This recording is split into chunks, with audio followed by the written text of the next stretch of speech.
Hello everyone, in this video I will show you how to install Jupyter Notebook into your Windows PC and how to write your first program into Jupyter Notebook. So first of all, type pip install Jupyter Jupyter and press enter. This will take some time, around 2 to 3 minutes. In my case I already installed, so this will not take much time. As you can see, Jupyter is installed. Now type Jupyter Jupyter Jupyter space notebook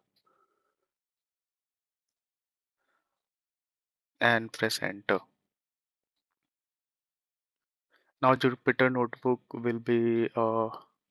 will open inside your browser. As you can see, this is open here. And this one is you just need to create a notebook here by clicking on the file and new and give some name. If this is first time, this will ask for Python kernel. So select default one, and you can also rename this first notebook.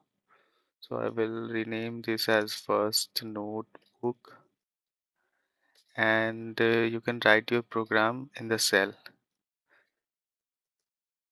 Print hello world, and to execute the code, you just need to click on the shift plus enter. You just need to use shift plus enter. So now you can see this code is executed.